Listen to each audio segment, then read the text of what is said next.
삼위 하나님께서 우리를 예배의 자리로 부르셨습니다. 모두 자리에서 일어나 우리를 부르신 하나님을 향해 감사의 마음으로 찬양하며 경배하겠습니다.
나와 함께 여호와를 광대하시다 하며 함께 그의 이름을 높이세.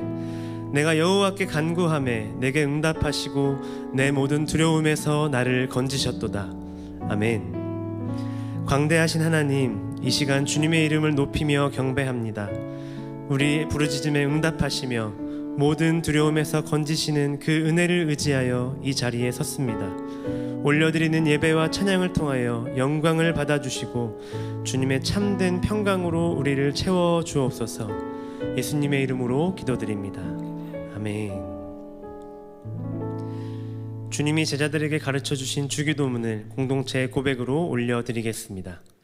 하늘에 계신 우리 아버지여, 이름이 거룩히 여김을 받으시오며 나라가 임하시오며 뜻이 하늘에서 이루어진 것 같이 땅에서도 이루어지이다. 오늘 우리에게 일용할 양식을 주시옵고 우리가 우리에게 죄 지은 자를 사하여 준 것 같이 우리 죄를 사하여 주시옵고 우리를 시험에 들게 하지 마시옵고 다만 악에서 구하시옵소서. 나라와 권세와 영광이 아버지께 영원히 있사옵나이다. 아멘.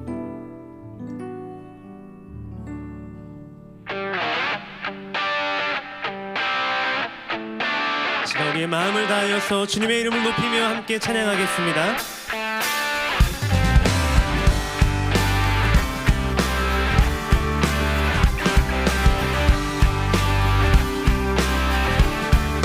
주의 이름 높이며 주의 이름 높이며 주를 찬양하나이다. 나를 구하러 오신 주를 기뻐하나이다. 주의 이름 높이며 주의 이름 높이며 주를 찬양하나이다. 나를 구하러 오신 주를 기뻐하나이다. 하늘 영광 버리고 이 땅 위에 십자가를 지시고 죄 사했네. 무덤에서 일어나 하늘로 올리셨네. 주의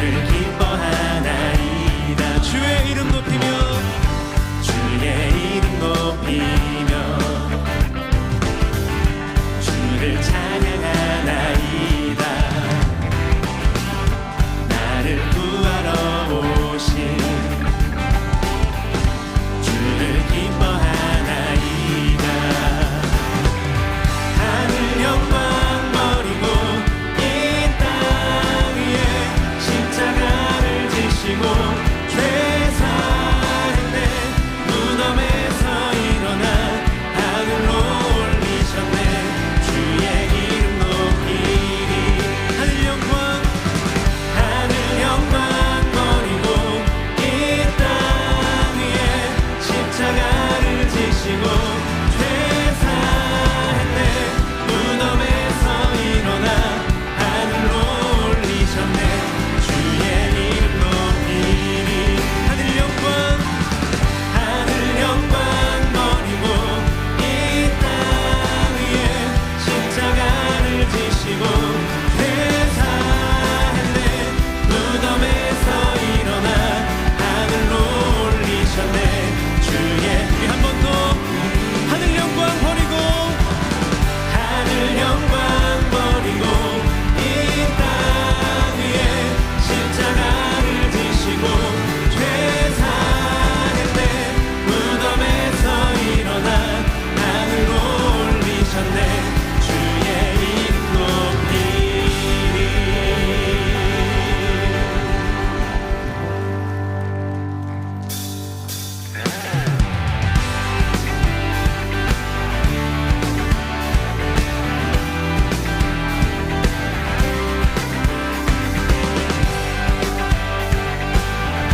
주께 오직 우리 주께 오직 우리 주께 오직 우리 주께 오직 우리 주께 오직 우리 주께 오직 우리 주께 오직 우리 주께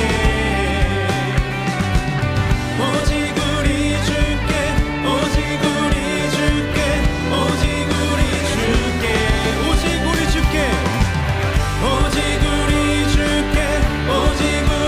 주께 오직 우리 주께 오직 우리 주께 오직 우리 주께 오직 우리 주께 나를 지으시고 아버지 되시며 나를 구원하사 하늘에 산 주신 오직 우리 주님께 난 찬양하리 난 찬양하리 난 찬양하리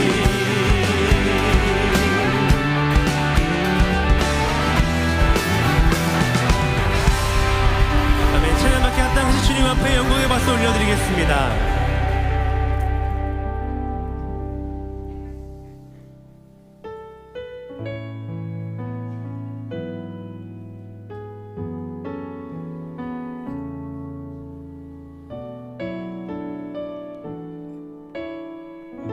주님 큰 영광 받으소서. 주님 큰 영광 받으소서. 홀로 찬양 받으소서. 모든 이름 위에 뛰어난 그 이름 온 땅과 하늘이 다 찬양해. 겸손하게 우리 무릎 꿇고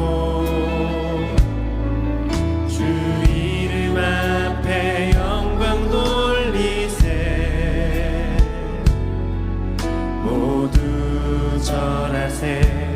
독생자 예수 주님께 찬양 드리리. 모든 영광과 존귀와 능력 받으소서. 받으소서. 영광과 존귀와 능력 받으소서. 받으소서. 그리스도 살아계신 하나님. 주님 큰 영광 받으소서. 주님 큰 영광 받으소서. 홀로 찬양 받으소서. 모든 이름 위에 뛰어난 그 이름 온 땅과 하늘이 다 찬양해. 겸손하게 우리 무릎 꿇고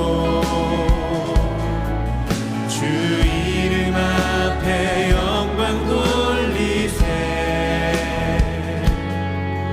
모두 절하세. 독생자 예수 주님께 찬양 드리리. 모든 영광과 존귀와 능력 받으소서. 받으소서. 영광과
우리와 동행하시고 지금도 일하시며 우리를 기뻐하시는 하나님, 이 예배를 통해 하나님의 영광이 나타나게 하시고 하나님의 이름만이 높여지게 하옵소서.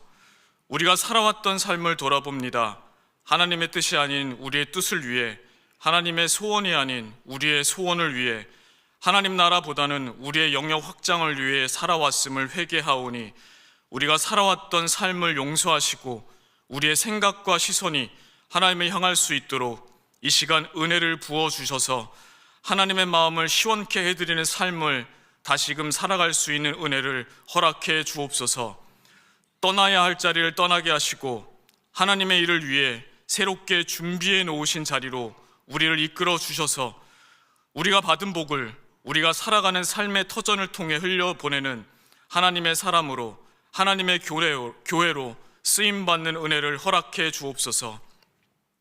우리가 넘어설 수 없는 상황에 직면했을 때 우리의 방법과 때가 아닌 하나님의 방법과 시간으로 역사하시는 하나님을 기대하게 하시고, 하나님이 이끄시는 길만이 우리를 위한 가장 복된 길임을 아는 은혜와 우리가 가야 할 길은 오로지 하나님만이 알고 계신다는 진리를 깨달아 아는 은혜를 허락해 주옵소서. 시시각각 변해가는 주변 상황과 정세 속에서 해성교회 성도들을 지켜주시고 위정자들을 위해 기도하는 교회 되게 하시고, 우리의 뜻이 아닌 하나님의 뜻이 이루어지기를 인내하며 기도하는 해성교회 성도들 되게 하여 주옵소서. 해성교회 성도들 모두 세상 사람들이 두려워하는 것을 두려워하지 않고 하나님만을 두려워하게 하셔서 악으로 악을 갚지 않고 선으로 악을 이기는 삶을 살아내게 하시고, 진실되고 진정 어린 삶의 태도로 고난 속에서도 빛과 소금의 역할을 감당하는 해성교회 성도들 되게 하여 주옵소서. 소망에 관한 이유를 묻는 사람들을 만나면 주저하지 않고 준비된 복음의 말씀을 전하는 해성의 성도들 되게 하셔서 하나님께서 준비해 놓으신 이 언더우드 기념관이 하나님께로 돌아오는 자들로 가득 차는 일에 쓰임받도록 하나님의 주권을 전적으로 의지하고 선포하는 해성교회가 되게 하여 주옵소서. 영유아부터 실버에 이르기까지 모든 목장 및 소그룹 모임이 보혜사 성령님의 인도하신 가운데 진실된 돌봄과 깊은 교제가 있게 하셔서 모든 해성교회 성도들이 하나님의 돌보심을 깨달아 아는 은혜를 허락해 주옵소서. 튀르키예 단기 선교팀과 함께 하셔서 하나님의 쓰임받는 도구가 되게 하시니 감사합니다. 더욱 복음 전하는 데 힘을 내는 교회 되게 하시고 복음이 필요한 곳에 교회의 자원을 집중할 수 있는 마음과 여건을 허락하셔서 복음을 전하는 데 힘쓰는 해성교회 되게 하여 주옵소서. 복음을 부끄러워하지 않는 삶을 살아내기 위해 이번 주 더 디사이플 청년부 겨울 수련회 가운데 함께 하셔서 복음에 반응하는 젊은 세대를 통해 하나님이 해성교회를 통해 일하고 계심을 목도할 수 있는 은혜를 허락해 주옵소서. 우리가 가야 할 길의 등이요 빛인 주님의 말씀을 전인격적으로 듣고 반응할 수 있는 은혜가 있기를 소원하며, 이 시간 두려움과 실패를 내려놓고 다시 일어설 수 있는 용기를 주시는 예수님의 이름으로 기도드립니다.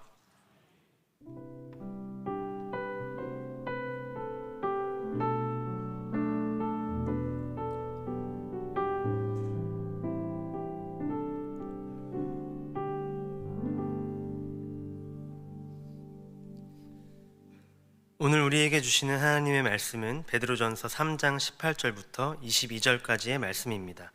화면을 참고하시어 교독하겠습니다. 그리스도께서도 단번에 죄를 위하여 죽으사 의인으로서 불의한 자를 대신하셨으니 이는 우리를 하나님 앞으로 인도하려 하심이라. 육체로는 죽임을 당하시고 영으로는 살리심을 받으셨으니 그가 또한 영으로 가서 옥에 있는 영들에게 선포하시니라. 그들은 전에 노아의 날 방주를 준비할 동안 하나님이 오래 참고 기다리실 때에 복종하지 아니하던 자들이라. 방주에서 물로 말미암아 구원을 얻은 자가 몇 명뿐이니 겨우 8명이라. 물은 예수 그리스도께서 부활하심으로 말미암아 이제 너희를 구원하는 표니 곧 세례라. 이는 육체의 더러운 것을 제하여 버림이 아니요 하나님을 향한 선한 양심의 간군이라. 함께 읽겠습니다. 그는 하늘에 오르사 하나님 우편에 계시니 천사들과 권세들과 능력들이 그에게 복종하느니라. 아멘.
오늘 베드로전서 3장 18절에서 22절 본문 삼아서 18번째 베드로전서의 말씀을 나누도록 하겠습니다.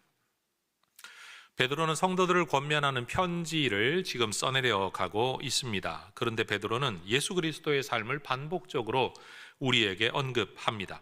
하나님을 대적하는 세상 속에서 그 거룩함과 진실함 가운데 순종의 삶을 살아야 할 우리의 모범이 되시기 때문입니다. 예수쟁이들은 예수를 구원자와 절대자로만 믿는 사람들이 아닙니다. 예수의 가르침을 절대 진리로 알고 복종하는 사람들이고 예수의 삶을 본받아 따르는 사람들인 것입니다. 예수님을 믿는 것과 함께 예수님께 복종하는 것, 그 다음 예수님의 모범을 따라가는 것까지, 이것이 이어질 때 비로소 우리는 예수 믿는 사람이다라고 말할 수 있는 겁니다. 오늘날 기독교인들이 예수님을 구세주라고 믿기는 하지만 예수님의 삶을 본받아 따르는 일에는 부족하다라는 점에서 이 베드로전서의 가르침은 우리에게 더 깊은 묵상과 고민의 주제가 되어야 할 것입니다. 베드로는 앞선 2장에서도 고난받는 성도들의 삶을 권면하는 가운데 예수님의 모범을 제시했었습니다. 2장 21절 보면 너희에게 본을 끼쳐 그 자취를 따라오게 하려고, 우리가 따라가야 할 우리의 모범으로서 예수님을 이미 언급했었죠. 그래서 성도들은 고난 중에도 그리스도를 본받아야 합니다. 범죄하지 않아야 합니다. 고난을 피하려고 거짓하지도 말아야 합니다. 혹여 욕을 당하더라도 상대를 욕하지 않아야 하고, 고난을 벗어나려고 상대방을 위협하지 않아야 하고, 오직 모든 일의 판단을 우리 하나님께 맡기고 내게 주어진 삶을 살아가는 것이 필요합니다. 그런데 이러한 그리스도인의 삶은 굉장히 수동적인 것처럼 보입니다. 무기력해 보입니다. 그러나 우리가 무기력하다고 여기는 바로 그런 예수님의 삶을 통해서 오히려 우리의 구원이 이루어지죠. 예수님은 그 많은 능력을 가지고도 매를 맞으셨습니다. 그리고 우리의 죄를 대신하여 십자가에 못 박히셨습니다.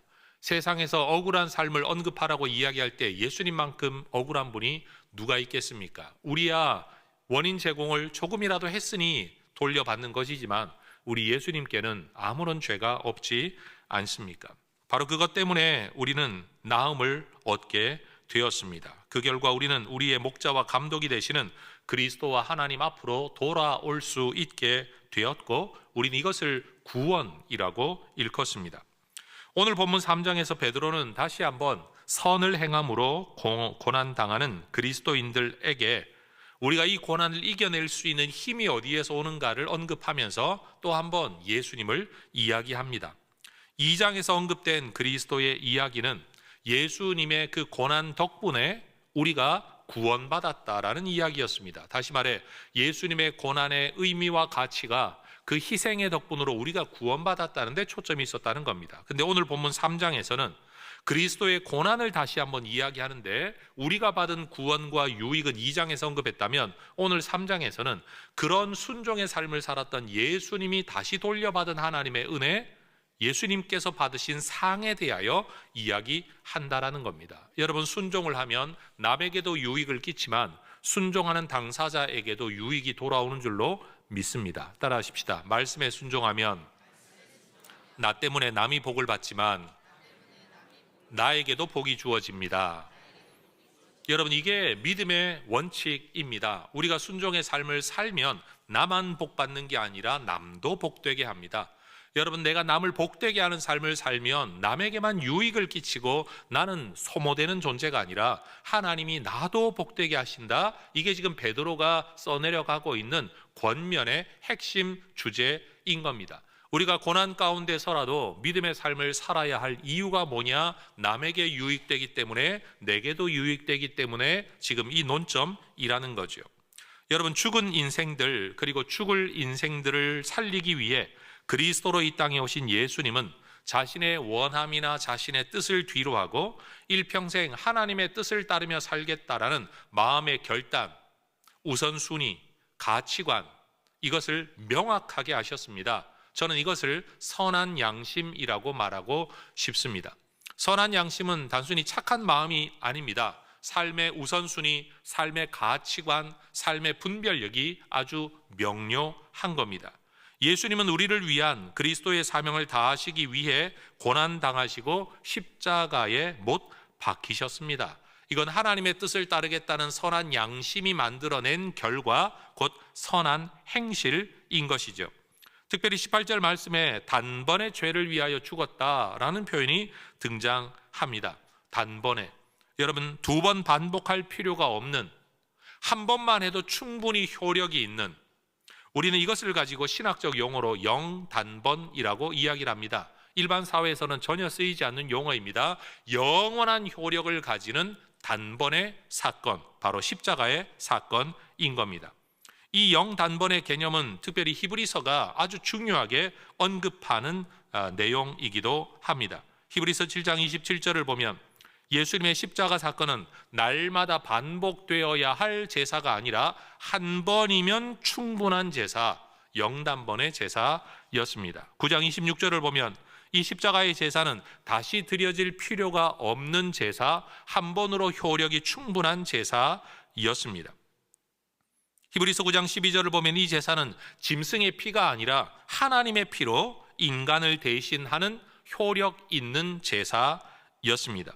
그리고 히브리서 10장 10절과 14절을 보면 예수님의 십자가 사건은 우리를 거룩하게 하고 온전하게 만드는 효력 있는 제사였습니다. 그리고 10장 12절에도 보면 예수의 십자가 사건을 통해 예수님은 우리만 거룩하게, 우리만 온전하게, 우리만 구원하신 게 아니라 그 순종의 예수님을 하나님 보좌 우편이라는 존귀한 자리로 올려주셨다라고 성경은 이야기합니다. 그러니 이 영단번의 제사가 그 효력이 사람들에게만 미친 게 아니라 그 순종도 예수님에게 효력을 미치게 되었다라고 말을 할 수가 있는 거죠. 예수님께서 바로 이 영단번의 영원한 제사를 드리시기 위해 그는 제자에게 돈 몇 푼에 팔려 가셨습니다. 매 맞으셨습니다. 조롱당하셨습니다. 사람들이 그 얼굴에 침을 뱉기도 했습니다. 십자가에 못 박혀 죽임 당하셨습니다. 왜 예수님이 받지도 않아야 될 이런 고난을 당하시게 된 겁니까? 그 이유를 18절은 이야기합니다. 우리를 하나님 앞으로 인도하려 하심이라. 따라 하십시다. 우리를 하나님 앞으로 인도하시려고. 여러분, 예수님이 당하신 모든 고난의 목적이 한 가지인 겁니다. 우리를 하나님 앞으로 인도하시려고. 그리스도는 완전하시고 의로우신 분이라 여러분 처벌받을 이유가 없는 분입니다. 그런데 우리의 죄를 대신한 희생제물이 되셨습니다. 우리가 마땅히 받아야 될 죄의 대가를 그리스도가 대신 받으신 겁니다. 그 결과 우리는 하나님 앞에 나아갈 수 있게 되었습니다. 예수님을 통해서, 예수님 안에서 말입니다. 예수님의 십자가는 단순히 무고한 희생이 아닙니다. 그냥 대신 죽어주는 것으로 끝나지 않았습니다. 그 일은 목적 있는 하나님의 뜻이었고 그 목적이 이루어졌습니다. 그것은 영원히 죽을 하나님 앞에 설 수 없는 자들을 하나님 앞에 세우는 효력 있는 구원의 일이 된 겁니다. 여러분, 이 영단번의 제사 개념을 좀 더 적극적으로 확장시켜 이야기하면 이 십자가 구속 사건 이후로 예수님의 영단번의 제사 사건 이후로 이 땅에 누구도 자기 죄 때문에 죽는 사람은 없습니다. 그 예수를 믿지 않기 때문에 죽습니다. 여러분, 우리는 죄 때문에 죽는다고 이야기합니다. 그런데 구세주가 없을 때는 그게 맞는 말입니다. 우리의 죄값을 대신 치른 예수님이 계시는 한 우리는 우리의 죄 때문에 죽는 게 아니라 내 죄를 대신하신 예수님을 믿지 않기 때문에 죽는 겁니다. 여러분, 그리스도는 죄를 없애는 유익한 길 가운데 하나가 아니라 인간의 죄를 없애는 유일한 길입니다. 오직 그리스도를 통해서만 우리가 하나님 앞에 설 수 있다라는 것을 베드로는 이 베드로전서의 편지가 아니라 이미 사도행전 4장 12절에서도 이미 말로 설교한 바가 있습니다. 다른 이로서는 우리가 구원을 받을 수 없다. 다른 이로서는 우리가 하나님 앞에 나아갈 수 없다. 다른 이로서는 우리가 하나님 앞에 받아들여질 수가 없다. 천하 인간 사람 가운데 우리를 하나님 앞으로 인도할 수 있는 유일한 분은 예수님밖에 없다. 여러분, 기독교가 가지고 있는 이 배타적인 이 유일한 구세주 의식은 여러분 우리의 성격에서 나오는 게 아니라 성경의 가르침이 그렇게 말하고 있다라는 겁니다. 그리고 그것은 하나님께서 행하신 일입니다. 한번 생각해 보십시오. 하나님이 우리의 구원을 위해 어떤 일을 행하셨는데 그게 효력이 없어서 또 한 번 더 행해야 된다면 하나님의 완전하심은 어디로 간 겁니까? 하나님이 실패할 수 있다는 이야기 아닙니까? 하나님이 행하신 일은 완전합니다. 두 번 반복될 필요가 없는 겁니다. 그래서 이 사건은 영단번의 사건이 되는 겁니다. 한 번인데 영원한 효력을 가지게 된다라는 겁니다. 그게 바로 십자가의 사건, 예수의 사건인 겁니다. 고난 가운데 순종을 통해 행해진 이 그리스도의 선한 일, 이 일을 통해 우리는 하나님과 가까워졌습니다. 18절이 말하는 것처럼 우리를 하나님 앞으로 인도한다라는 베드로의 이 표현을 에베소서 2장에서 바울은 우리가 하나님과 가까워졌다라는 말을 씁니다. 하나님 앞으로 인도하려고, 하나님과 가까워지게 하려고. 사실은 같은 내용이죠. 에베소서 2장 11절, 12절, 13절을 보면 특별한 표현이 반복됩니다. 그때에는 그리고 이제는 이라고 말을 하며 우리가 예수 바깥에 있을 때와 예수 안에 있을 때, 예수 모를 때와 예수를 알 때, 예수를 부정할 때와 예수를 믿을 때 우리의 존재, 우리의 처지가 완전히 달라졌다 하는 것을 성경은 이야기합니다. 12절을 보십시오. 그때 너희는 그리스도 밖에 있었다. 이스라엘 나라 바깥의 사람이다. 약속의 언약들에 대하여서도 바깥 사람이었다. 세상에서 소망이 없었다. 하나님도 없는 사람들이었다. 그러나 이제는 멀리 있던 너희가 그리스도 예수 안에서 그리스도의 피로 가까워졌느니라. 그리스도의 피로 하나님 앞으로 인도되어졌느니라. 이게 바울과 베드로가 우리에게 가르치고 있는 예수의 영단번의 사건의 효력이라는 겁니다. 여러분, 그리스도의 사역이 없었다면 제 아무리 종교적으로 심오하고 철학적으로 깊이가 있고 윤리적으로 철저하다고 할지라도 누구도 하나님 앞에 나아갈 수가 없습니다. 오직 우리 대신 피를 흘리신 예수님의 은혜 때문에 우리가 하나님과 가까워지고 하나님과 화목되고 하나님 앞에 받아들여질 수 있게 된 겁니다. 여러분, 우리 개인이 죽음을 당하는 것을 우리는 육체의 종말이라고 말합니다. 따라하십시다. 육체 종말. 다시요. 개인 종말. 그런데 인류 역사 자체가 완전히 끝나게 되는 걸 우리는 역사 종말이라고 말합니다. 예수님의 재림으로 이루어질 사건이죠. 개인의 종말이든 아니면 역사의 종말이든 여러분, 우리는 그리스도 때문에만 하나님 앞에 설 수 있게 될 겁니다. 이건 분명한 성경의 가르침입니다. 예수님은 사람들의 인기와 박수를 얻기 위해서가 아니라 오직 하나님의 뜻, 곧 사람들을 구원하려고, 표현을 바꾸면 사람들을 하나님 앞으로 인도하기 위해, 사람들을 하나님과 가까워지게 하기 위해 순종의 일, 착한 일을 행하셨습니다. 이 땅에서 그리스도인들이 당하는 고난, 어쩌면 돈 더 벌려고 고난당할 수도 있고, 남 이기려고 고난당할 수도 있고, 원하는 것 얻으려고 고난당할 수도 있고, 남들과 싸우다가 고난당할 수도 있고, 심지어 악을 행하다가도 고난당할 수도 있고, 때로는 이유도 없이 존재 자체가 그냥 인생이 고난일 경우도 있을 겁니다. 그러나 베드로는 우리에게 말합니다. 고난을 벗어날 수 없는 인생이라고 한다면 악을 행하다가 고난받는 것보다야 선을 행하다가 고난받는 게 낫지 않겠냐? 이 선을 행하다가 고난받는 삶에 대한 모델로 예수님을 이야기한 겁니다. 그 예수님, 우리를 하나님 앞으로 이끌어 드리려고. 바울은 고린도후서 5장 19절에서 우리에게 그렇게 말을 하지요. 화목하게 하는 말씀을 우리에게 부탁하셨다. 이 화목이 뭡니까? 세상 사람들이 하나님과 화목하게 되기 위한 복음의 말씀, 진리의 말씀을 너희에게 맡기셨다. 그럼 우리가 맡은 자로서 해야 될 일이 뭡니까? 남들이 하나님과 화목하게 되도록 하는 일, 이거 해야 된다. 다시 말해, 베드로가 우리에게 원하는 선한 일과 착한 일은 뭐냐 하면 그냥 윤리적으로 착한 일을 하면 된다가 아니라 결국 예수님이 우리를 하나님과 가까워지게 하려고, 하나님 앞으로 인도하려고 그 고난 당하셨던 것처럼 너희들도 세상이, 사람들이 하나님과 가까워지게 하기 위해, 하나님 앞으로 인도하기 위해 이 선한 일과 착한 일을 하는 중에 고난 당하는 게 훨씬 더 낫지 않겠냐라는 겁니다. 어차피 우리의 시간은 흘러갑니다. 어차피 우리는 돈을 쓰며 시간을 쓰며 살아가고 있습니다.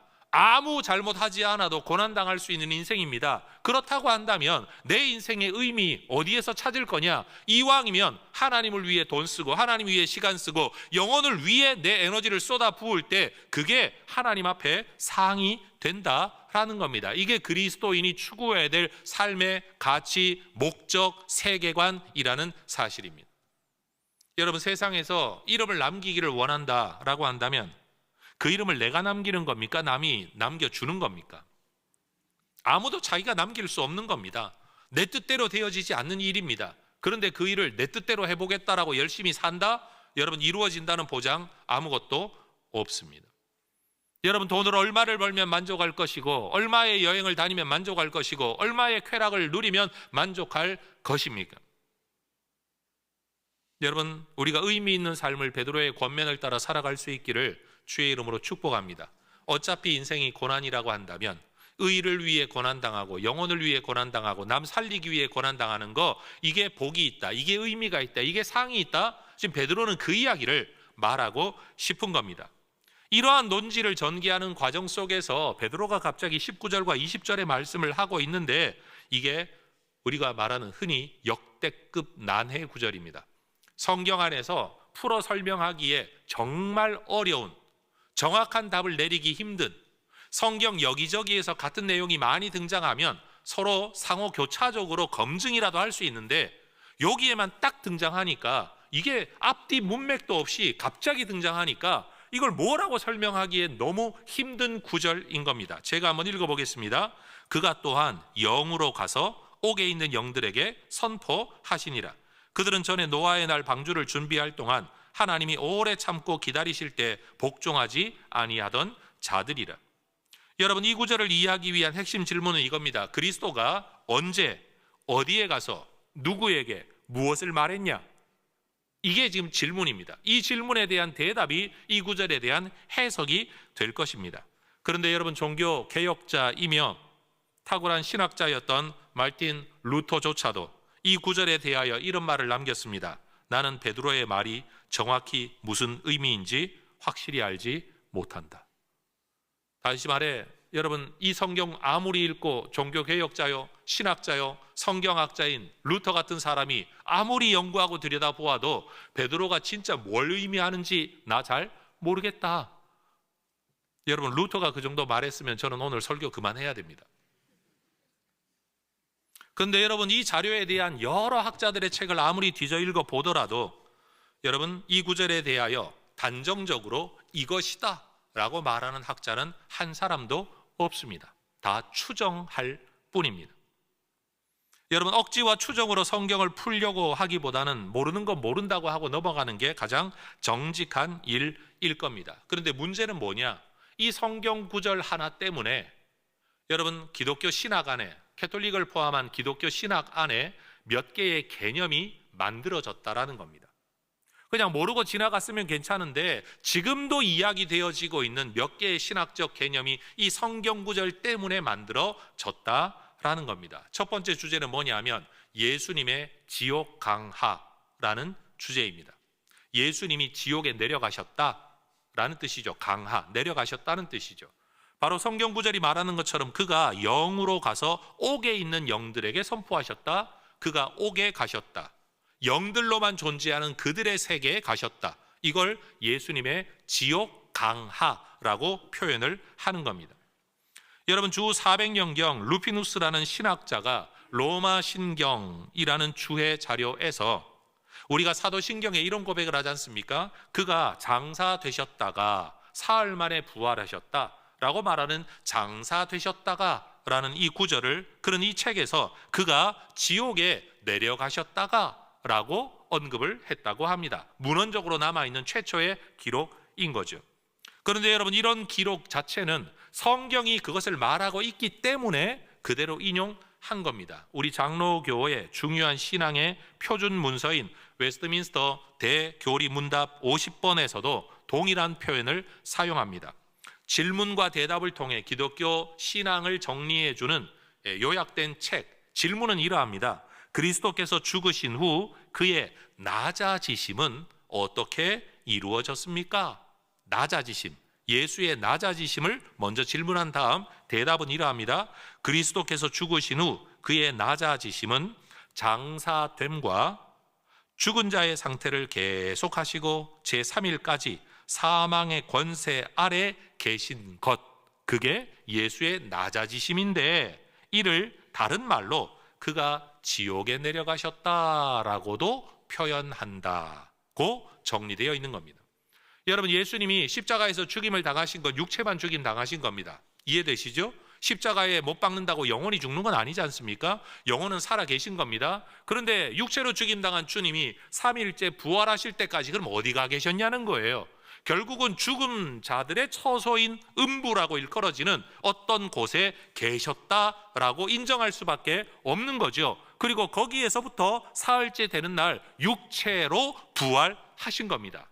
그러니 여러분, 이 사흘의 기간 동안 예수님이 계셨던 것, 죽임 당하신 것도 낮아지심이고 장사 지낸 바 되신 것도 낮아지심이고 사흘 동안 음부에 머무신 것도 예수님의 낮아지심으로 우리는 이해를 한다라는 거죠. 여기까지가 우리 개신교 신학이 말할 수 있는 내용입니다. 뭐 하셨냐? 왜 그러셨냐? 어떻게 그렇게 되셨냐? 여기에 대한 질문은 제가 대답할 지식이 저에게도 전혀 없습니다. 그런데 두 번째, 이 구절 때문에 만들어진 또 하나의 신학 개념이 있는데 이건 우리 개신교 신학은 아닙니다. 여기 보면 영으로 가서 옥에 있는 영들에게 선포하셨다라는 이 구절을 확장 해석해서 예수님이 지옥에 가셔서 복음을 선포하셔서 다시 한번 믿으면 구원 줄 기회를 허락하셨다라고 해석하는 사람들이 있다라는 겁니다. 그래서 결국은 죽고 난 뒤에도 구원받을 길이 열리네라는 가능성 속에서 악인의 영혼도 때가 되면 죄의 징벌에서 다 풀려나서 모든 인류가 결국은 다 구원받게 될 거야. 지옥 가는 사람 아무도 없어 라고 말하는 보편 구원론이라는 신학 개념이 만들어졌다는 겁니다. 다시 말합니다. 우리 개신교 신학은 인정하지 않습니다. 그런데 그런 논리를 펼치는 사람이 있다라는 겁니다. 또 한 종류는 그러면 죽음의 자리에서 뭔가 어정쩡한 사람들이 있어서 또 한 번 복음이 선포되어지는 자리가 존재한다? 여기에서 캐톨릭은 연옥이라는 교리를 만듭니다. 여러분, 우리 개신교 신학은 성경이 말하는 것만을 가지고 신학을 형성한다. 성경이 말하는 것만 말하고 말하지 않는 건 우리도 침묵한다. 그게 우리의 신학의 기본 전제입니다. 근데 캐톨릭 신학은 성경을 가지고 철학적이고 논리적인 추론을 통하여 신학의 틀을 잡습니다. 그러다 보니까 성경이 말하는 어떤 구절이 있으면 우리처럼 여기까지만 말하니까 더 이상 모릅니다라고 말하는 게 아니라 이럴 것이다라고까지 만들어내는 신학적 개념들이 존재한다는 거죠. 배경 자체가 우리는 오직 성경이고 그들은 성경 플러스 철학이 가미되어져 이런 일이 만들어지는 겁니다. 여러분, 연옥이라는 건 어떤 곳인가 하면 완전한 구원으로서의 천국 또는 완전한 심판으로서의 지옥으로 나누기에는 애매한 어떤 사람들이 있지 않겠냐라는 거죠. 그리고 이 중간 상태에 있는 사람들의 대기 장소. 근데 이 대기는 영원한 대기가 아니라 보충 수업 장소예요. 여기에서 일정한 정화의 기간을 거치면 심지어 옛날 중세시대는 그랬죠. 연옥에 있는 너의 부모를 위하여 네가 성 베드로 성당에 헌금을 건축하는 일에 헌금을 하면 네가 헌금이 딸랑 연복께 떨어지는 그 순간 연옥에 있는 네 부모의 영혼이 천국으로 간다 라고까지 말을 했던 굉장히 오래된 역사를 가지고 있는 이론인 겁니다. 여기는 말 그대로 영원한 자리가 아니라 여기에서부터 밑으로 내려가냐 위로 올라가냐는 중간 임시처소와 같은 자리가 연옥이라는 겁니다. 근데 또 하나 이론이 있습니다. 림보라는 이론이 생겨난 겁니다. 림보는 옷의 가장자리, 테두리, 언저리를 뜻하는 라틴어 림부스에서 유래한 단어라고 합니다. 그러니까 림부스, 가장자리, 뭐의 가장자리? 지옥의 가장자리를 일컫기 위해 림보라는 단어를 썼다라는 거예요. 근데 여기는요, 잠정적인 자리, 임시적인 자리가 아니라 영구적인 자리인 거예요. 지옥의 가장자리이기 때문에 완전한 지옥의 처벌을 받진 않아요. 그렇다고 천국에는 아예 못 가는 사람들이에요. 그럼 누가 여기에 머무르느냐? 여기는 그리스도가 이 땅에 오시기 전에 그리스도 복음을 듣지도 못하고 죽은 사람들이 아마 그 자리에 있을 거야. 그래서 선조림보라고 부릅니다. 그리고 갓난아기들이 유아 세례도 받지 못하고 무슨 의식도 없이 언어 소통도 안 되고 복음도 못 들은 아이가 그 상태에서 죽었을 경우에 그냥 지옥 간다고 말하는 거 너무 잔인하지 않냐? 이런 아이들이 머무는 장소가 있을 거야. 거기를 유아림보라고 부른다는 거예요. 여러분, 이러한 개념들이 어디에서부터 시작되어졌느냐 하면 바로 오늘 베드로전서 3장 19절을 이 말씀에서부터 이러한 추론들이 만들어져 왔다라는 겁니다. 여러분, 이 모든 논쟁, 지금까지 어떤 학자들도 정확한 답을 줄 수 없는 그냥 논란 많은 개념들이 파생되어져 나온 근거 구절, 명확했다면 이론이 여러 개가 아니겠죠. 그런데 불명확하니까 이런저런 이야기들이 나오게 된 겁니다. 그럼 도대체 우리 개신교는 이 구절을 어떻게 이해를 해야 되냐? 그리스도께서 영으로 가서 옥에 있는 영들에게 선포하셨다는 것을 우리는 어떻게 이해할 거냐? 우리는 이렇게 이해합니다. 예수님이 죽임당하시고 부활하시기 전 사흘 요 시간 안에 예수님도 어차피 죽임당한 자로서 죽임당한 자들이 머무는 처소를 가셔야만 하셨다. 안 가실 수 없었다. 그런데 그곳에서 예수님이 하신 일이 뭐냐? 말 그대로 예수 십자가 사건을 통해 하나님의 구원 사건이 완성되어졌다는 사실을 선포하셨다. 다시 말해 예수 믿으라고 복음 전도한 게 아니라 내가 십자가의 죽음으로 인간의 모든 죄가 도말되어졌다는 사실, 하나님의 구원 역사가 이루어졌다는 것을 선언하셨다, 선포하셨다라고 우리가 이해를 한다라는 겁니다. 여러분, 그곳에 머무는 사람들이 누구냐? 베드로는 이야기하죠. 노아가 방주를 준비할 동안에 노아를 조롱했던 사람들. 그럼 여러분, 음부에는 그 사람들만 있는 건 아니잖아요. 마치 그런 사람들 말이에요. 구원받을 수 없는, 하나님의 복음을 거역했던 수많은 사람들이 머무는 그 장소에도 예수로 말미암은 구원의 역사가 선포되어졌다, 선언되어졌다라고 이해한다는 겁니다. 다시 말해 하나님의 어떤 피조역 세계 가운데서도 예수 복음, 예수의 구속의 역사가 선언되지 않은 곳이 없다는 이야기를 하고 있다라는 거죠. 여러분, 그러면 왜 베드로는 뜬금없이 이런 이야기를 하고 있냐라는 거예요. 고난 가운데 있는 성도들에게 잘 참아라, 이겨내라, 믿음으로 권면하다가 갑자기 나는 이런 것도 알고 있는데 너희는 모르지? 자기 신학적인 지식을 자랑하려고 이 말을 하고 있는 게 아니라 너희가 믿고 있는 예수, 너희가 붙들고 살아가는 이 믿음이 어떤 거냐? 너희가 가지고 있는 믿음의 효력이 없는 장소 어디에도 없고, 너희가 믿고 있는 주님이 통치권이 미치지 않는 곳 어디에도 없다. 바로 절대적인 우리 주님의 주권을 우리 앞에 다시 한번 강조하기 위해 이 구절을 이야기하고 있다라는 겁니다. 그러니 여러분, 우리가 일반적으로 대화할 때 이런 일이 있잖아요.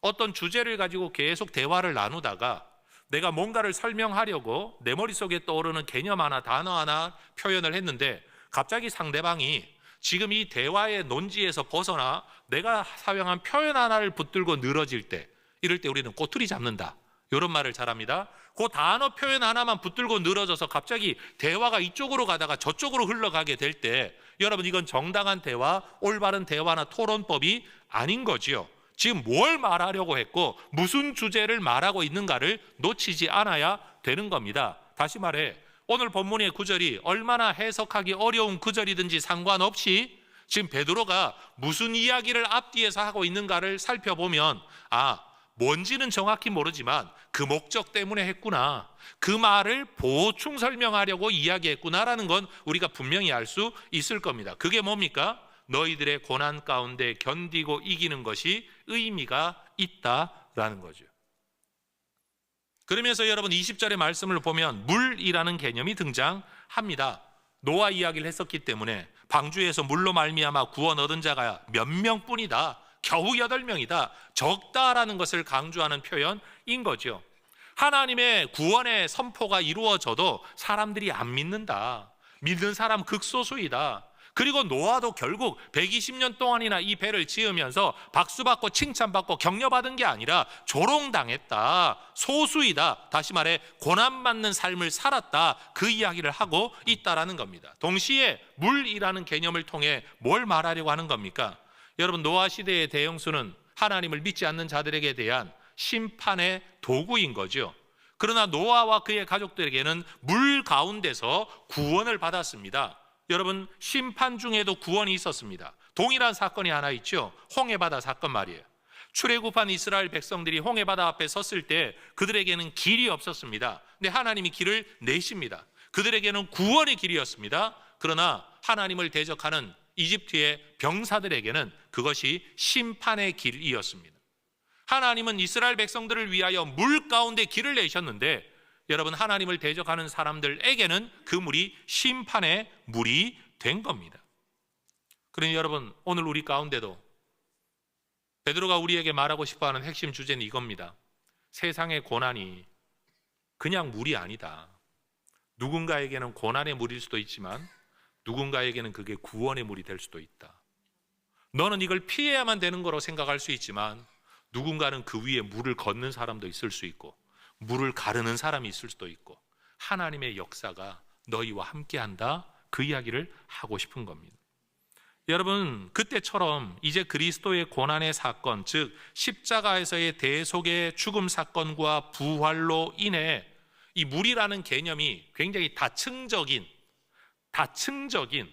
여러분 의미를 가지게 된 겁니다. 21절은 베드로가 말하지 않습니까? 물, 그게 뭐냐? 예수 그리스도께서 부활하심 때문에 이 물은 더 이상 심판의 물이 아니다. 구원하는 표가 된다. 어떻게? 세례라는 방식으로 너희가 행하고 있지 않느냐라고 설명하는 거예요. 여러분, 물로 씻는 물이라는 게 심판의 도구였는데 이제는 구원의 증표가 되고 물이라는 것이 세례와 연결되어진다. 그런데 이러한 해석은 베드로만 가지고 있었던 아닙니다. 고린도전서 10장의 말씀을 보면 사도 바울은 이스라엘 백성들이 출애굽 과정에서 홍해 바다를 건넌 것을 두고 물 가운데서 세례받은 사건이다 라고 이야기합니다. 여러분, 홍해 바다 건너면서 물 찍어 발랐다는 뜻 절대 아닙니다.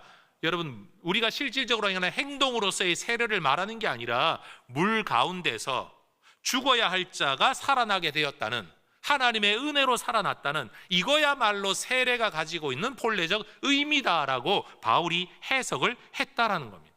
우리 인류는 물이라는 물질적으로 존재하는 물을 두 가지 용도로 사용하죠. 첫 번째는 마시지 않으면 죽는 생명의 젖줄로서의 물, 음용수로서의 물 말입니다. 이 생명을 상징합니다. 또 하나, 물이라고 하면 항상 우리는 더러운 것을 씻는 것을 상징합니다. 그래서 물은 생명과 씻음이라는 것을 상징하게 된 거죠. 그런데 여러분, 우리에게 그런 의미가 있는 그 물이 하나님 앞에는 무슨 의미가 있느냐? 베드로 21절에서 말합니다. 이 세례가 무슨 의미가 있냐 하면 육체의 더러운 것을 제하여 버리는 정도에 머무는 게 아니라 하나님을 향한 선한 양심의 간구이다라고 말합니다. 그런데 여기서 말하는 간구는 기도가 아닙니다. 간구라는 이 단어는 서약을 의미합니다. 계약 관계에서의 서약을 의미하는 플랫지라는 영어 단어로 사용이 되는 겁니다. 그럼 다시 말해 세례는 뭐냐? 하나님을 향한 선한 양심의 서약이 세례라는 사실입니다. 여러분, 우리는 세례를 통해 씻을 세자, 예식 예자, 씻는 예식을 통해 우리는 죄 용서받았다, 구원받았다, 우리에게 주어지는 의미를 우리는 자꾸 이야기합니다. 근데 베드로는 지금 무슨 의미를 말하고 있는가 하면 세례가 너희에게 끼치는 은혜만이 아니라 세례가 하나님께는 무슨 의미가 있겠냐는 것을 이야기하는 거죠. 그건 바로 너희의 고백이야. 너희의 약속이 된다는 거예요. 여러분, 우리는 하나님 앞에 자기가 죄인인 것을 인정함으로 세례받습니다. 자기가 죄인인 것을 인정하지 않는 사람들 세례 못 받습니다. 여러분, 우리는 죄를 용서해 달라고 여러분 간구하는 기도를 했기 때문에 용서받는 게 아닙니다. 다시 말합니다. 죄 용서의 기도를 했기 때문에 우리가 죄 용서받고 여러분 구원받는 게 아닙니다. 여러분, 만약 그렇게 가르치면 우리는 언젠가 이런 질문을 받아야 됩니다. 목사님, 그러면 갑자기 어느 날 죄 엄청 짓고 화가 나서 부부싸움하고 차 몰고 나가가지고 콱 가는 길에 그냥 교통사고 나서 갑자기 죽어버렸다. 그럼 회개기도 못했는데 천국 갑니까? 지옥 갑니까? 라는 일반적인 청소년들의 질문, 아이들의 질문이 우리에게도 가능해지겠죠. 왜? 우리는 어려서부터 회개기도 해야 구원받는다, 회개해야 용서받는다고 배워왔기 때문에 그런 거죠. 근데 여러분, 제가 분명히 말씀드리는데 회개 기도를 낱낱이 다 철저하게 했기 때문에 용서받는 게 아니라 그런 죄를 지을 수밖에 없는 존재론적인 죄인임을 내가 고백하고 이런 나에게 구원의 길은 예수님밖에 없다, 내 죄값을 치른 분은 예수님밖에 없다는 것을 믿고 고백했기 때문에 우리가 구원을 받는 거 잊지 말아야 됩니다. 다시 말합니다. 여러분, 내가 회개기도 했으니까 구원받는다. 회개기도는 다른 종교에서도 합니다. 그러나 그렇다고 구원 못 받습니다. 왜요? 죄 문제가 해결되지 않기 때문입니다. 예수님 믿기 때문에 구원받는 겁니다. 회개기도 했기 때문에 구원받는 게 아니라 예수를 믿기 때문에 구원받는 겁니다. 그럼 왜 예수님을 믿냐? 어떻게 믿냐? 어찌할 수 없는 죄인인 우리, 아무리 회개기도를 해도 또 죄 짓는 우리, 오늘 회개기도 했지만 다음 주일에 한 주 사는 동안에 또 죄 짓고 돌아올 우리, 그런 존재론적인 죄인인 우리, 구원의 길이 없는 우리에게 우리 하나님께서 구원의 길로서 예수님을 허락하셨다는 사실을, 영단번의 십자가 사건을 허락하셨다는 사실을 믿음으로써 우리는 구원의 백성이 되었다는 사실입니다. 아까 했던 이야기 다시 한번 해볼까요? 여러분, 우리는 자기 죄 때문에 죽는 게 아니라 예수를 믿지 않기 때문에 죽는 겁니다. 우리는 회개기도 했기 때문에 구원받는 게 아니라 예수를 믿기 때문에 구원을 받는 겁니다. 그러니 여러분, 회개 가운데 가장 근원적인 회개, 구원에 이를 수 있는 회개는 뭔가 하면 죄 악된 행실에 대한 회개보다도 내 죄인됨에 대한, 하나님 앞에 설 수 없고 가까이 갈 수 없고 화목되어질 수 없는 내 존재에 대한 인정, 그리고 이런 나를 하나님 앞에 가까이 가게 하고 화목되게 하고 인도하시는 분이 예수님이라는 사실을 믿는 믿음, 그것으로 말미암아 구원 얻게 된다는 사실이에요. 혹시 지금 이 자리에서도 내가 아직도 죄를 좀 더 지어야 되는 직업을 가지고 있어서 회개하고 예수 믿는다고 해도 또 죄 지을 게 너무 뻔해가지고 이거 내가 끊어버리기 전에는 교회 안 다니겠습니다, 아니면 세례 못 받겠습니다, 아니면 내가 구원받았다고 말 못하겠습니다 라고 생각하는 분들이 계신다면 꼭 기억하십시오. 죄 안 짓겠다고 서약한 목사인 저도, 여기 앉아있는 모든 사람들도 다 죄 짓습니다. 그럼에도 불구하고 우리는 구원에 이른 하나님의 백성이라고 믿습니다. 왜요? 예수님 때문에요. 그래서 예수님이 놀라운 겁니다. 영단번에, 영원한 효력을 가진 단 한 번의 십자가 사건이 우리에게 이 큰 효력을 가지게 되었다라는 겁니다. 그러니 여러분, 세례가 하나님 앞에서 내가 이것을 믿습니다, 인정합니다, 받아들입니다, 이게 생명줄입니다, 이것 외에 내가 사는 길이 없습니다, 이 서약을 하는 것이 세례의 의미가 있다는 사실이에요. 자, 옆에 분에게 인사하십시다. 꼭 세례 받으십시오. 여러분 꼭 세례 받으시기를 바랍니다. 여러분 삶이 달라지고 난 뒤에 세례 받겠다, 여러분 그때가 올지 안 올지 알 수 없고요, 대부분 오지 않습니다. 왜? 예수 믿고 나서도 안 바뀌니까요, 사람이. 중요한 건 내가 죄인이라는 사실을 인정하고, 여러분 우리 주님을 주님으로 인정하는데 믿음의 핵심이 있는 겁니다.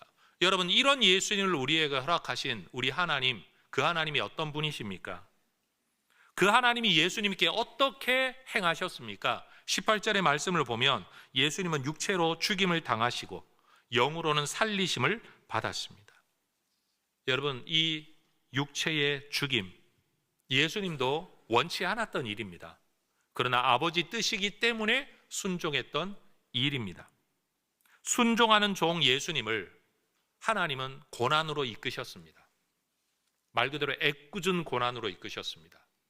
그러나 그 순종하는 예수님 때문에 우리를 살리신 하나님은 이제 내가 너 써먹을 거 다 써먹었으니까 넌 됐다 버리신 게 아닙니다. 토사구팽시키신 게 아닙니다. 그분을 다시 살리셨습니다. 그리고 살리시는 게 끝이 아닙니다. 22절, 하늘에 올리셨습니다. 그리고 하나님 보좌 우편에 앉히셨습니다. 따라 하십시다. 살리시고 올리시고 앉히시고. 그런데 그 자리가 어떤 자리냐 하면 22절이 말하는 것처럼 천사들과 권세들과 능력들도 복종해야 될 자리에 앉혀주신 겁니다. 여러분, 2장에서도 그리스도 이야기했다 그랬죠? 그리스도의 희생이 너희의 구원을 만들어냈어. 고난 가운데도 순종하는 게 누군가에게 구원이 되었어. 이 얼마나 의미 있는 일이냐 라고 이야기했던 베드로가 3장에서 이야기하는 핵심은 뭐냐면, 그렇다고 하나님이 예수를 버린 줄 아니? 그게 아니야. 살리시고 올리시고 앉히셨는데 여기에는 모든 피조물들이 엎드려 경배해야 될 그 높은 자리에 앉혀주셨어. 뭘 말하고 싶은 걸까요? 하나님의 뜻을 따라 애매한 고난 속에서도 순종하는 삶을 살면 하나님이 높이신다는 거예요. 하나님이 갚으신다는 거예요. 여러분, 예수님의 고난 가운데서의 순종이 우리에게 구원을 만들어낸 걸로 끝나지 않고 하나님이 그분을 높이셨다는 사실이에요. 그러니 너희들이 지금 착한 일, 선한 일을 행하다가 고난 당할 때 너희가 기억해야 될 거 있다. 네가 그렇게 희생하고 헌신해가지고 남들만 잘 되는 걸로 끝나는 게 아니야. 하나님 너희를 그렇게 부려먹고 써먹는 분이 아니야. 이용하는 분이 아니야. 그렇게 순종하는 너희들도 높이실 거야. 그리고 귀한 자리에 앉히실 거야. 여러분, 베드로가 말하고 있는 이 내용은 디모데전서 3장 16절에서도 반복됩니다. 바울의 편지예요. 그는 육신으로 나타난 바 되시고 영으로 의롭다 하심을 받으시고 천사들에게 보이시고 만국에서 전파되시고 세상에서 믿음 받으시고 영광 가운데 올려지셨느니라. 짤막짤막한 문장이 반복되죠. 학자들은 이야기합니다. 이거 바울이 쓴 글이 아니다. 다시 말해 바울이 지어낸 글이 아니다. 이건 그 당시에 초대교회 성도들이 예수님에 대한 고백을 하면서 오늘날 우리가 마치 사도신경을 달달달달 외우며 이것으로 우리의 믿음을 함께 고백했던 것처럼 초대교회가 예수님에게 대하여 고백했던 핵심적인 내용들을 바울이 지금 편지로 옮겨놓은 것이다 라고 학자들은 이야기합니다. 베드로가 쓰고 있는 내용도 사실은 동일합니다. 초대교회가 가지고 있었던 예수님에 대한 고백이었다는 거죠. 그리스도께서 하나님의 뜻을 따르려는 선한 양심 그리고 순종을 통한 착한 행실 때문에 여러분 그는 고난당하고 죽임을 당하셨습니다. 그러나 하나님은 그리스도를 영광 가운데로 높이셨습니다.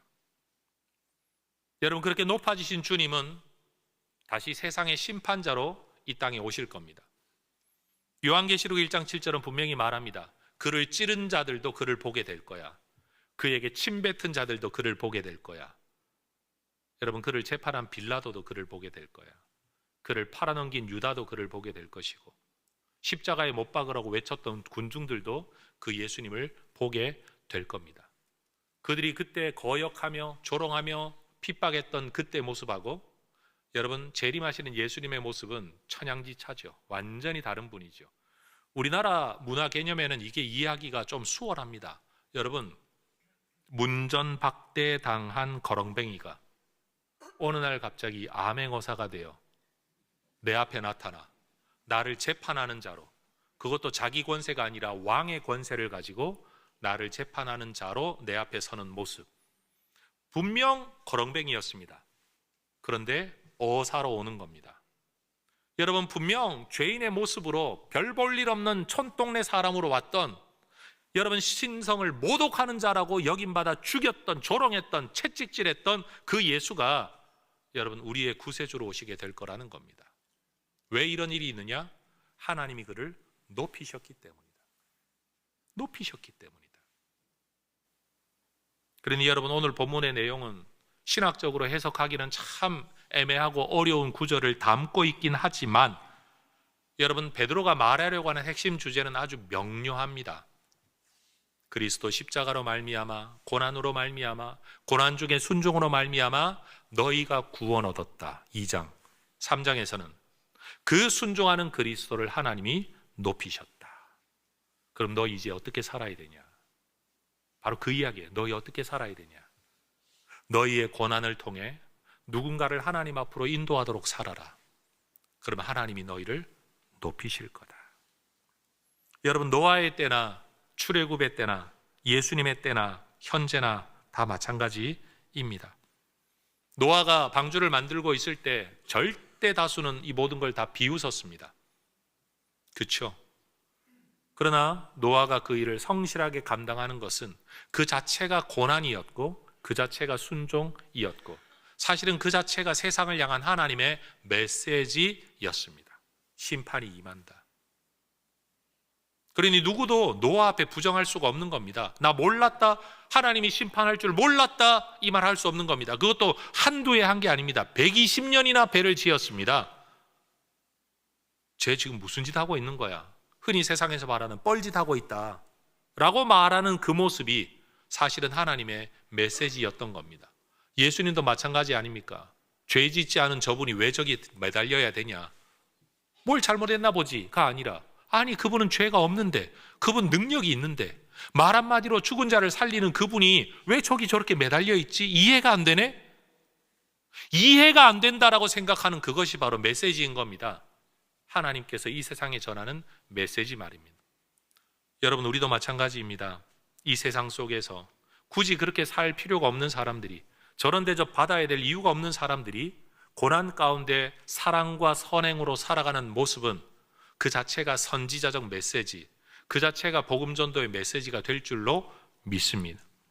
그러니 여러분 하나님은 구원받을 능력과 자격이 없는 우리 인류에게 예수님을 유일한 구원의 길로 제시하시죠. 에베소서 2장 8절 그 은혜에 의하여 믿음 때문에 너희가 구원받지 않았냐.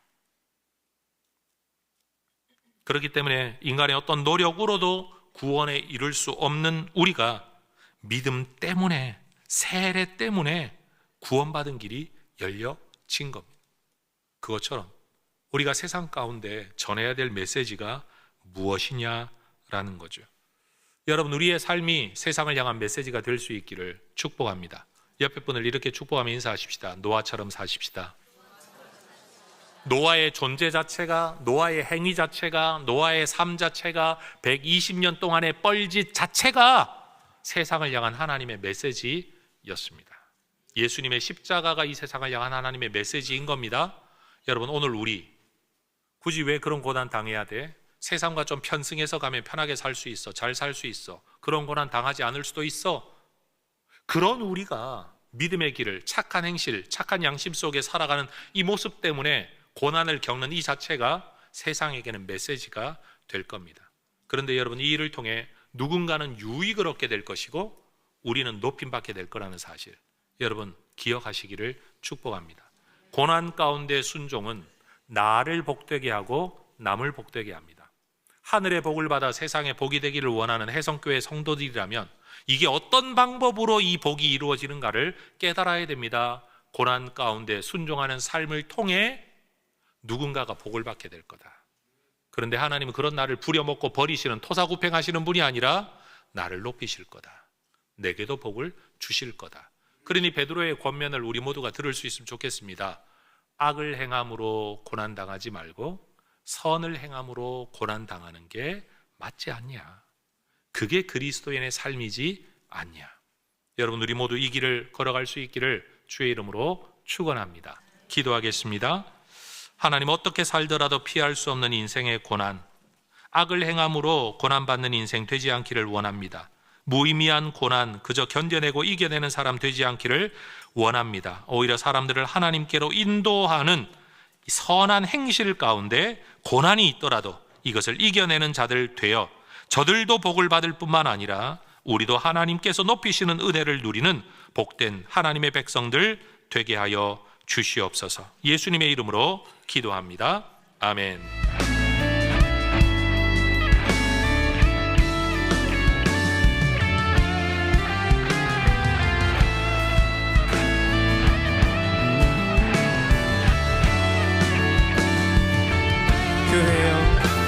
교회여 일어나라.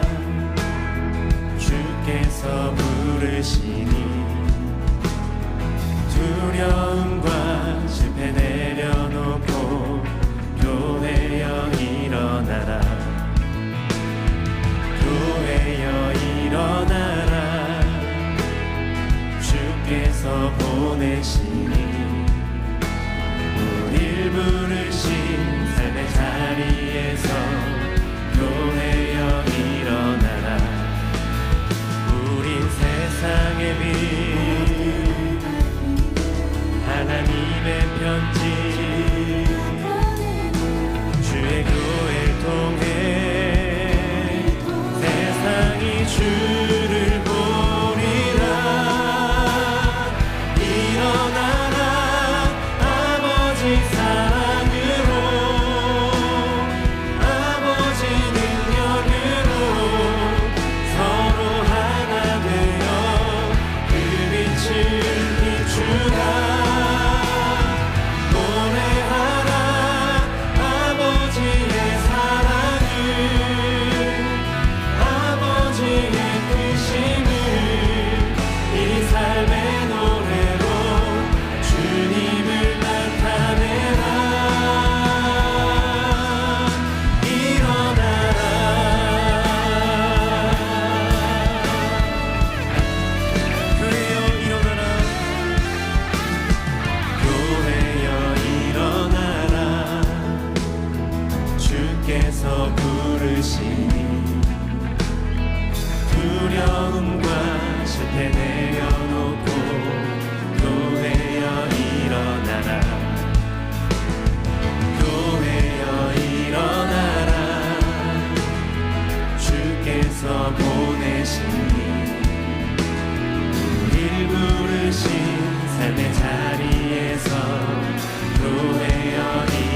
영혼의 서양문을 함께 고백하겠습니다. 우리를 영원한 죽음에서 건져내신 전능하신 하나님께서 내 삶과 소유의 주인이심을 고백합니다. 은혜로 채워주시는 모든 것들을 지혜로운 청지기로 바르게 사용하겠습니다. 살아가는 동안 물질의 어려움이 있더라도 합력하여 선을 이루시는 아버지 하나님을 더욱 의지하겠습니다. 하나님 나라와 교회 공동체를 세워가는 일에 몸과 마음과 물질로 기쁘게 헌신하겠습니다. 내 삶의 필요를 따라 좋은 것으로 넘치도록 후히 베풀어 주실 하나님을 기대합니다. 아멘. 하나님, 어차피 부족한 물질, 이왕이면 하나님 나라를 위해 좀 더 사용하는 종들 되게 하옵소서.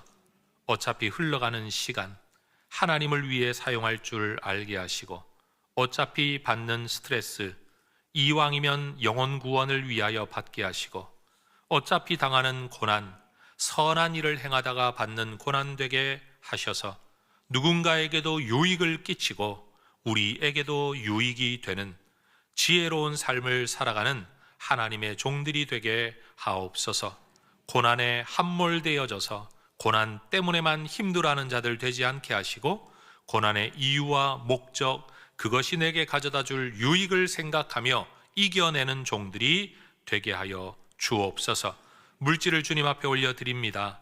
내가 쓸 돈이 줄어든다는 생각보다 하나님을 위해 쓰여질 일에 내가 참여한다, 하늘의 상이 쌓여지는 일이다, 이 믿음으로 주님 앞에 드리는 일도 아까워하지 않을 수 있는 종들 되게 하옵소서.